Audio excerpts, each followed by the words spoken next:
Because this is, I think, my favorite one. I guess one's if you've seen this video, two's if you haven't. It's only 12 minutes long, 13 minutes long. I would be down to rewatch it if you guys haven't, if there are people in chat who haven't seen it. Because it's so good. Oh my God, there's so many of you guys who haven't seen it. Whoa, we're watching it. We're watching it. That's enough people.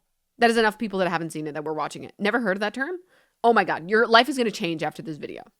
I'm like the biggest not just bike simp on like the planet. The town's I love this YouTube channel more than any other YouTube channel.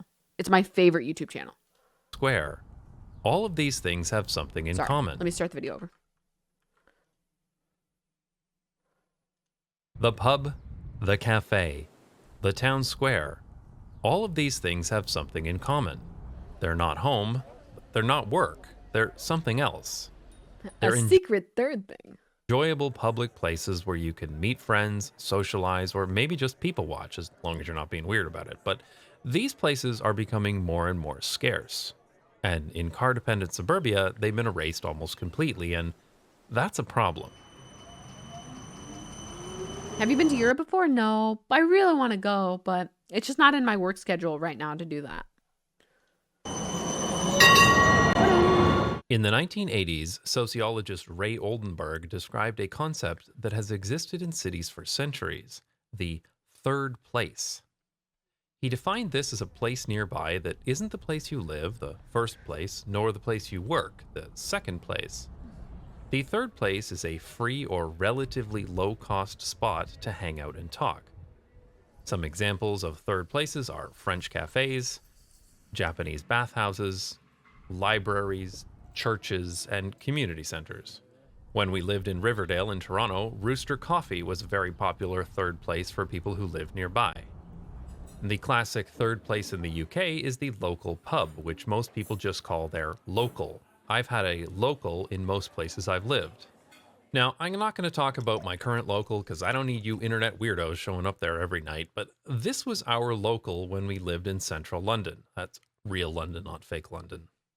This place was a pretty typical British local, a pub in the middle of a residential area within easy walking distance of dozens of houses. After going there for a while, we started to recognize some of the regulars, and there were even toys and a box of Lego for the kids. And since our flat was ridiculously small because it's all we could afford in central London, it was nice to have a different place to relax and chat with the neighbors. So we were gutted when the pub closed down and was turned into housing, which kind of sucked for us, but it could have been worse. It could have turned into a Weatherspoons. Yuck. This is so fucked up. Wait, I was gonna answer something. Oh, hi, Polly. Cafe and bars all cost money. Where are the free third places? There are definitely free third places, but I think like a cafe, if you're going and you're buying like a $2-3 coffee, that's close enough to free for me that I'm fine with that. You know?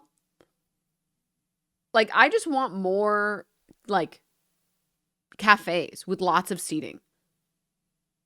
That's what I want. Because I don't mind going somewhere. Like, parks are another one. Yeah. I don't mind going somewhere that's like a cafe and getting like a $2, $3, $4 coffee. That's fine with me. Like, to spend that money to be able to go outside and socialize and sit outside. That's great. You know? A €1 espresso. Yeah, exactly. It's like, but it feels like most third places or whatever, like most types of ways to socialize nowadays, you have to pay way too much money to go anywhere. When you live in a city, you may opt for a smaller house or apartment in order to live where you want. After all, they say the three most important things in real estate are location, location, and I forget the third one, but it's really important too. Anyway, choosing a place to live that has everything you need nearby, accessible without driving, is one of the biggest benefits of living in a walkable city. And one of the reasons that a smaller apartment is a viable option in a place like this is because there are plenty of opportunities for leisure outside of the home. This is where the third place comes in. It's a place where you can just be somewhere else to relax or chat with a friend, but it's so much better than sitting in your suburban holding pen, backyard, because you can spontaneously meet up with other people or get to know your neighbors. If you're my age or you just have good taste, you might... It's true. I fucking hate the idea of a backyard. Backyards really are just like holding pens. Backyards are just like a more depressing park. It's like I feel so strongly about this topic because I feel like I was sold, like as a kid when I was younger, I was sold this idea. And to be fair, I grew up in a very specific household where I basically had no privacy ever. And so I yearned for privacy and I yearned to like be away from people. And then I grew up and I realized I love people so much.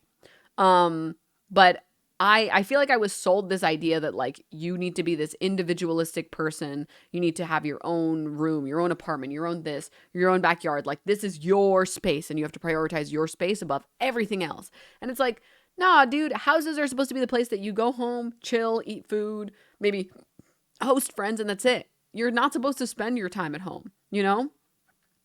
If you're like an able-bodied person, you're not like immunocompromised or anything like that, and you can go outside and you can have fun, um, then go have fun. You know what I mean? Go enjoy those things, right? It's the American mentality. Yeah, I think like American brain rot has like destroyed people's ability to like understand that like actually going outside is good. You know? It's like your backyard should be used for, and this is my opinion, your backyard should be used for hosting people, for pets, and or for like enjoying a nice morning coffee. You shouldn't be spending a fuck ton of your time by yourself in your yard, I feel like. Unless you do like gardening and stuff. Like if you do gardening and you're like having fun and like farming and stuff, yeah, of course, growing food, that can be a nice like social, or not social, that can be like a nice like personal activity that you enjoy. But like this idea that like you're supposed to spend like the majority of your time, which is what we sell to like housewives, and we sell this to like suburbia and middle America, that you're supposed to spend like 90 fucking 5% of your free time at home improving your home and spending time mowing your dog shit lawn that's just dead grass. And like that is bullshit, dude. That's so bullshit. People are supposed to go out, enjoy coffee, have fun with friends, see the world, you know, like there's more to the world than like just your yard, you know what I mean? And it's so sad. It's just like makes me so sad that Americans got like they got they got lied to, and they got lied to so hard that Americans to this day, if you try and tell them this, they're like, I like my yard. It's like, okay, dude. Yeah, you like this fucking giant lawn where you spray pesticide all over it and then you have to fucking mow it every other week. That's what you like doing? Yeah, you like staring at a fucking green abyss. This is how you enjoy your fucking weekend? Okay, dude. All right, man. All right. Yards are dumb. I refuse to ever have one ever again. Yeah. It's like if you have a hobby and you want to do like you want to take care of like plants and stuff like that, that's great. But like there's so much to be enjoyed in life. You know? There's so much to be enjoyed in life. If you like nature, go to some parks. Go enjoy nature in a public setting with other people.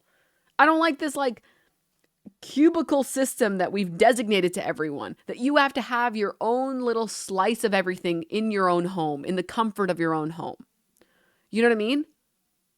You like nature? Go out, go hiking with friends. Go enjoy that stuff outside. It's outside. It's outside. You know what I mean? Oh, you like your like coffee? You can go and get coffee outside. You can have these things at home and enjoy them at home, of course, 1,000,000%. But like so many of these things I feel like should be enjoyed outside. And I feel like we've missed so much of this stuff, you know? I remember a show called Cheers. While the hairstyles haven't held up, the show itself has, and it's actually a really good depiction of a third place. It's a cheap bar with regulars from all walks of life where people who might not. I agree and disagree. I love lots of yard stuff and I love to get out and go and see people. I'm just so sick of everyone's activity past childhood being alcohol based. I don't drink. I mean, if you have friends that are like understanding, you don't have to drink. I go out with lots of people and they're like, I don't drink. And it's not a problem.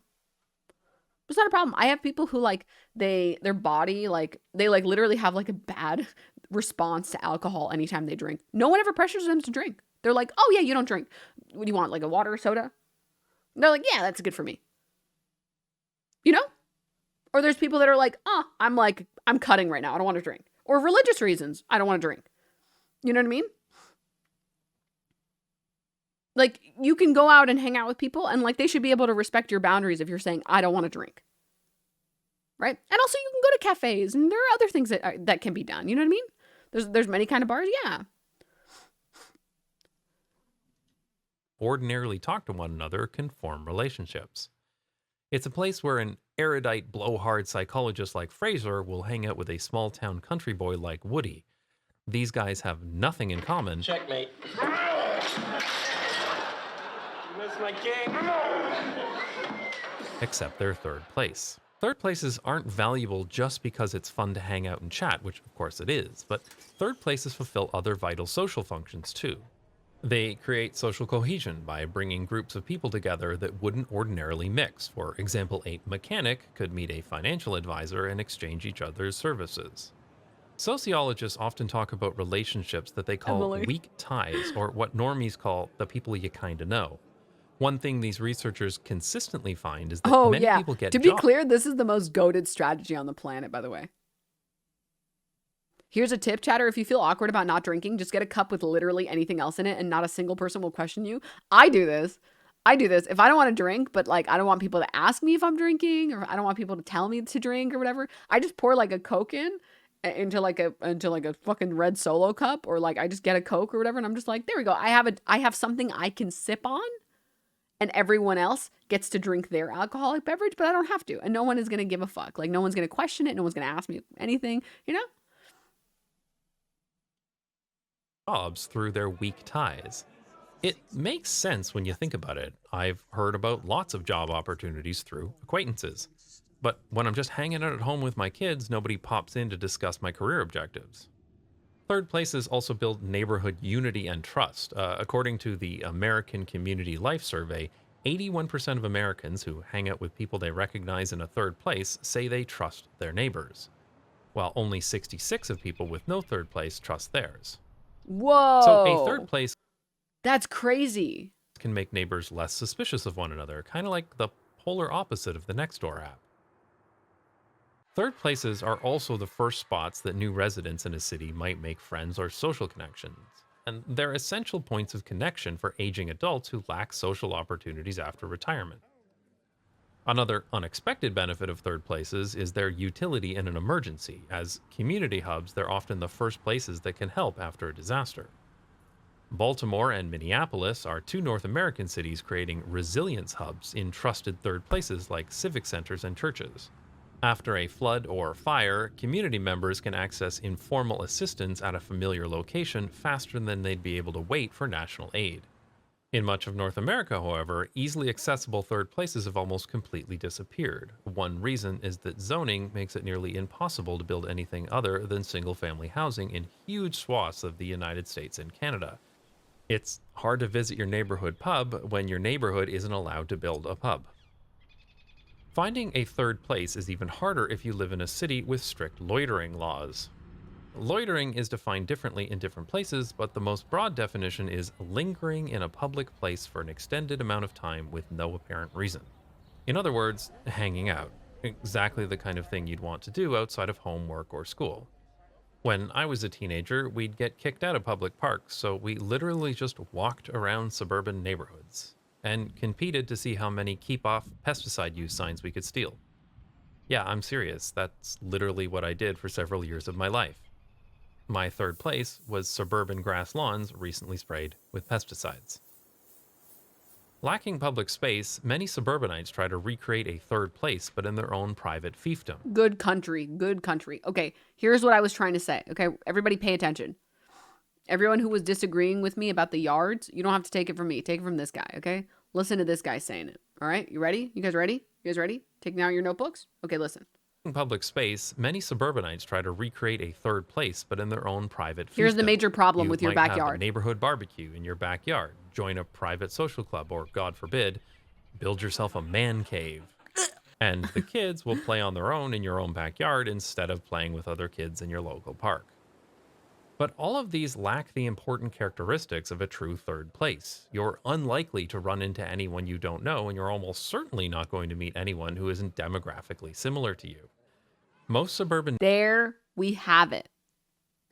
The whole appeal of a third place is that you get to meet new people. You get to have new experiences with new people that you would never get to meet. And I think the problem is that, like, the reason I feel so strongly about this is because, like, I feel like society fucking lied to me, dude. I feel like society lied to me. Society told me that like having your own little space is a good thing, and like having your office and whatever is a good thing. Having your yard is a good thing. This is your space. You take care of your space. You grew up in your space. You live in your space. And then I got older and I was like, dude, this shit sucks. This is not how human beings were meant to live. We weren't meant to fucking invite people over to yards. We were meant to go outside to local parks and cafes and movie theaters and libraries and meet new people all the time. That's what we were meant to do. That's how we were supposed to live. And I spent so many years like rejecting community and embracing individualism. And then I woke up and I realized it was all bullshit. And I was like, I can't believe this, dude. I fucking can't believe that I was lied to so hardcore. This is so fucked. If the yard is so great, why is Ludwig on it? Yeah. Teenagers' natural habitat should be the mall again. The natural place to find one.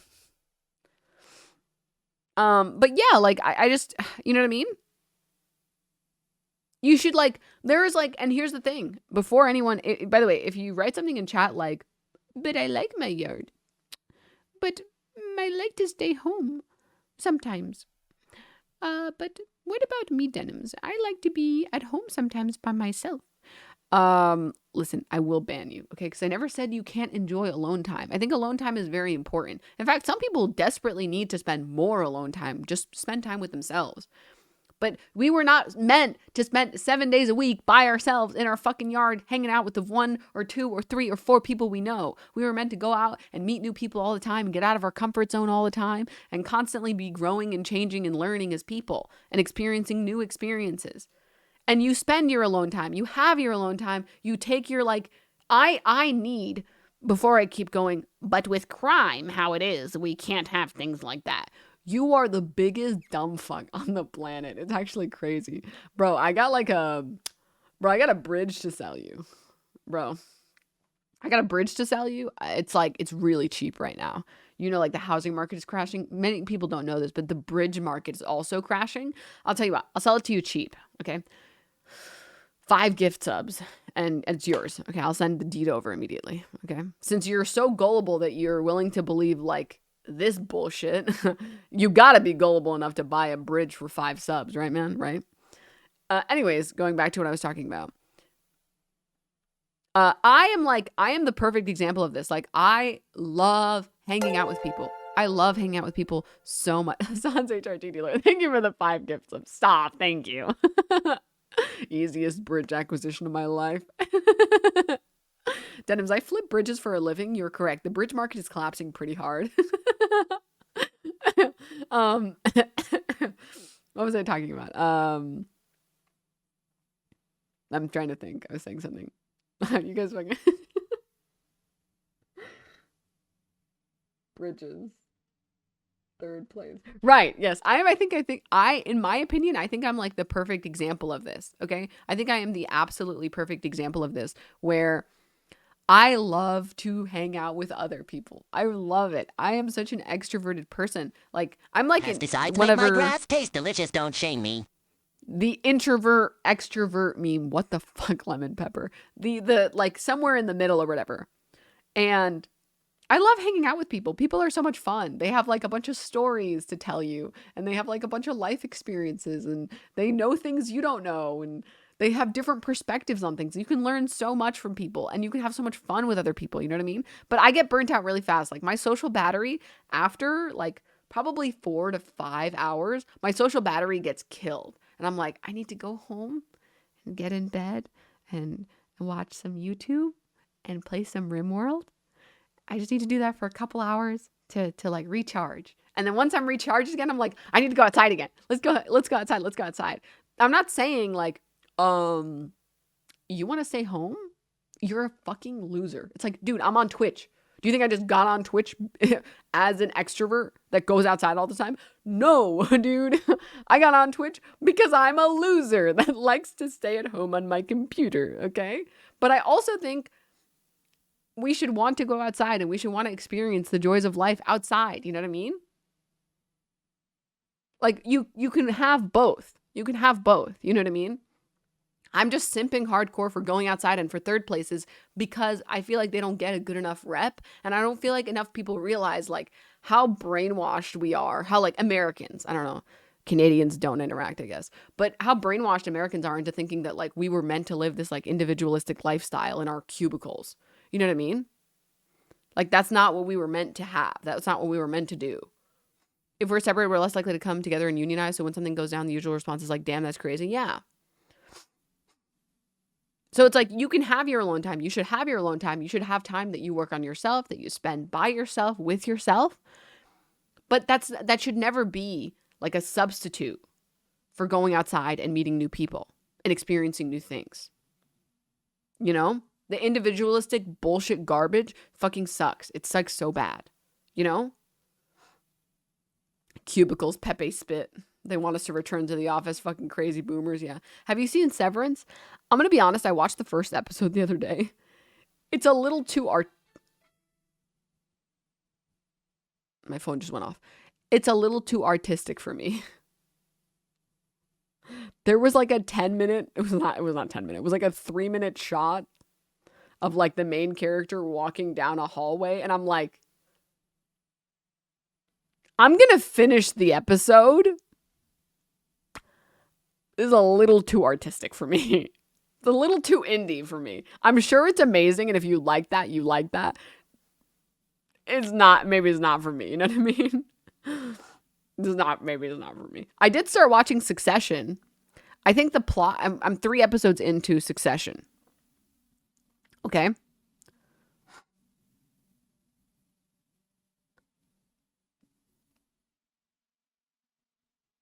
I don't care about the plot. I think the plot is mid. It's just like some fucking boomer or some shit with some company or whatever. But I love the characters and the actors. Those characters are so well written. They all have goals and motivations and character flaws.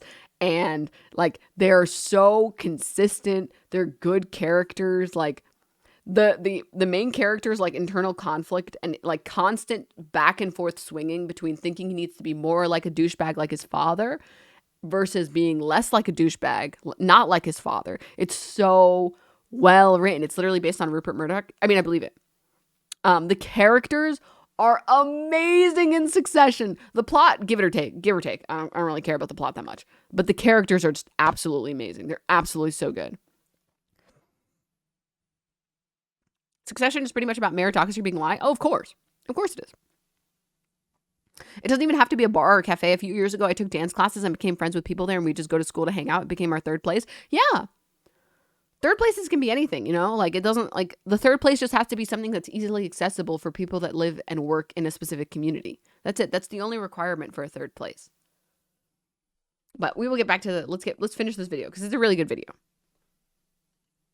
Neighborhoods in North America are built with all houses at about the same price point. This means that all of the people you'd meet in your homemade hang zone are probably the same socioeconomic status that you are. And one of the benefits of a third place is meeting people who aren't exactly like you. And private recreations of public places remove all spontaneity anyway. There's nothing wrong with planning to have friends over, but if it's your only option for socializing, then you miss out on the chance encounters and bumping into familiar faces like you'd get from your local. Maybe you can drive to your favorite bar, but if you have to drive there, you're probably not meeting people who live near you. And a place where you go out with friends and never talk to anyone else is very different from the neighborhood pub where you run into the same people on a regular basis.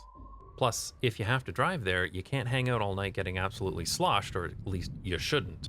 North America has a lot of problems with drunk driving due to its insane zoning laws, but that's a topic for a future video. Of course, the most famous suburban attempt at recreating a third place in Suburbia is the shopping mall. I'm sorry. I'm Whether going to you're say it. People were not meant to drive. We were meant to have transit. You're meant to go to a bar and get absolutely fucking wasted and then take a train home.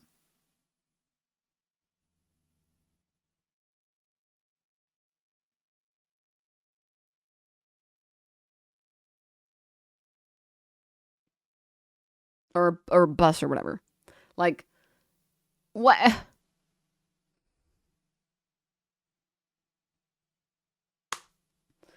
Dude, if I was meant to drive, God would have given me wheels. Exactly.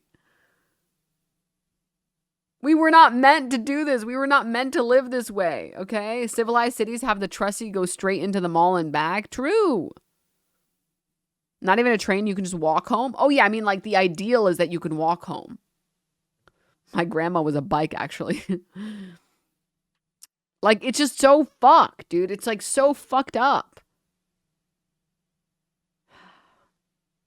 This is like my biggest gripe. This is like, I know every New Yorker is like this or whatever, but like moving out of New York to the rest of the country sucks. Because just like, oh, what is it? Succession is about climate change. Maybe when I get... Watching you. Stop. Maybe when I get further into Succession, I can watch this. Because I'm only 3 episodes in.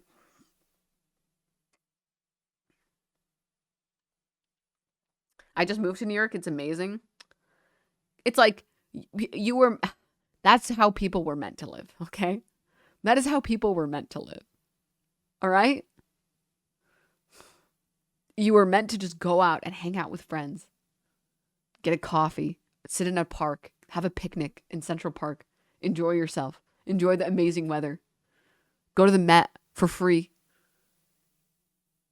Have fun. And then go back home whenever you want to go back home. You're not supposed to... People were not meant to think about parking.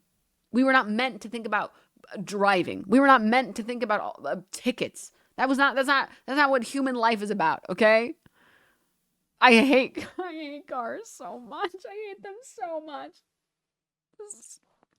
Okay. Sorry, my sadness about public transportation is coming back. We're going to go back to the video.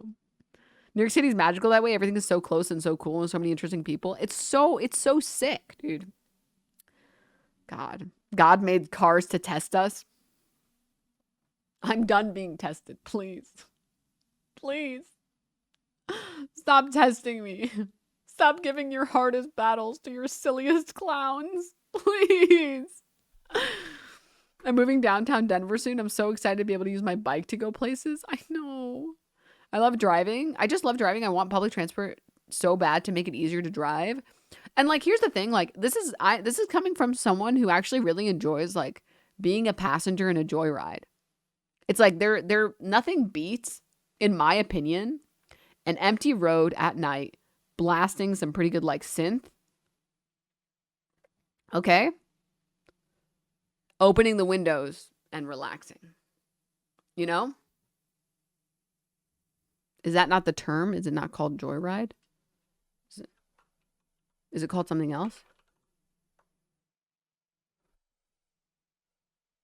Why is it just pulling up the movie? No, Joyride is right. Okay, thank you. Someone was like, Joyride, question mark, question mark, question mark.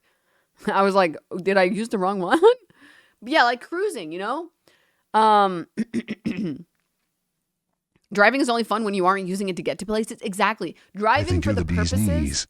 Cruising. Thanks for being the best denims that ever. Denims dank hug. Garden Variety Cat Lady, thank you for the 9 months. Thank you. Driving for the sake of just like enjoying a drive. That's sick. That's great. We were not meant to take our cars to work. We were not meant to take our cars to the gym. Dude, you know, when the first time I spoke to someone, I actually couldn't, this is the biggest culture shock of my life. The first time I spoke to someone who said that they drive to their park to go for a jog.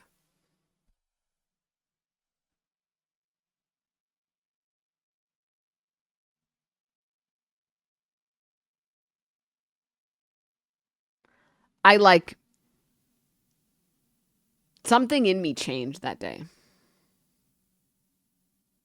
Something in me genuinely changed that day. And I was just like, this is the wrong universe I'm in. This is not the right one. We're not supposed to live like this. To be clear, I'm not saying that like I judge people who do it. I'm saying it's fucked up that we have a system like that. Because if you want to go jogging or you want to even like walk, nobody wants to walk in the same suburb over and over and over and over again. It's like you want to go enjoy a park with like birds and shit and like little lakes and grass and trees. But the fact that you have to drive to one is so fucking bullshit. I'm not judging people who do it.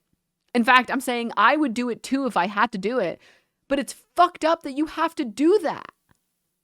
You shouldn't have to do that. Like, what the fuck? Jogging in the streets is horrible. It's like dystopian.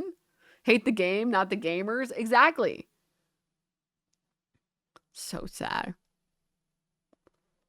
The only thing worse than that is driving to a gym to use a treadmill because there's nowhere good to run outside. You're going to give me depression. That sentence just gave me like, I just lost 5 years of my life.